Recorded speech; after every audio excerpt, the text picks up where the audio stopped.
चिराग पासवान, जीतन राम मांझी, उपेंद्र कुशवाहा को कितनी सीटें देगी बीजेपी, जाने मुकेश सहनी के लिए क्या है प्लान। आप देख रहे हैं जीएनसी न्यूज। आइए खबरों को विस्तार से जानते हैं। आगामी लोकसभा चुनाव 2024 को लेकर बीजेपी पूरी तरह से कमर कस चुकी है। बिहार के लिए पार्टी की तरफ से सीटों का करीब करीब फार्मूला तैयार कर लिया गया है।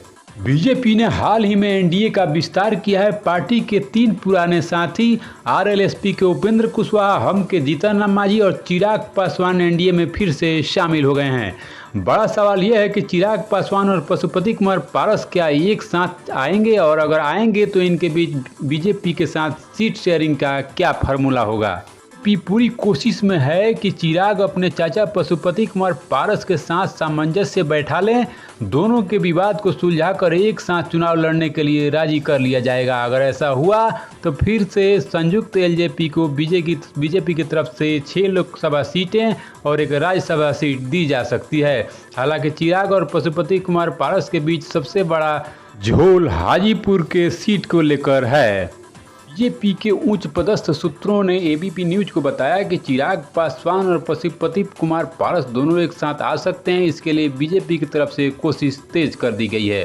सूत्रों की माने तो चिराग पासवान ने जब एनडीए में वापसी की थी तब उनके सामने बीजेपी के नेतृत्व की तरफ से 6 लोकसभा सीट के फॉर्मूले की पेशकश की गई थी। हिंदुस्तानी आवाम मोर्चा के सूत्रों के मुताबिक पार्टी को 2024 के लोकसभा के लिए 2 लोकसभा सीट और एक राज्यसभा सीट देने का प्रस्ताव दिया गया है। इसमें गया लोकसभा सीट भी शामिल है, जबकि उपेंद्र कुशवाहा की पार्टी राष्ट्रीय लोक जनता दल को 3 लोकसभा सीटें और एक एमएलसी सीट भी मिलेगी, जिसमें काराकट लोकसभा सीट भी शामिल है। सूत्रों के मुताबिक बीजेपी मुकेश सहनी की विकासशील इंसान पार्टी के साथ भी गठबंधन करना चाहती है और बीजेपी ने उन्हें 2024 के लोकसभा चुनाव के लिए 2 सीटों की पेशकश की है। हालांकि अभी भी ये साफ नहीं है कि इनमें से किस सीट पर बीजेपी अपने पार्टी के कार्यकर्ताओं को इन पार्टियों के सिंबल पर चुनाव लड़ाएगी या नहीं।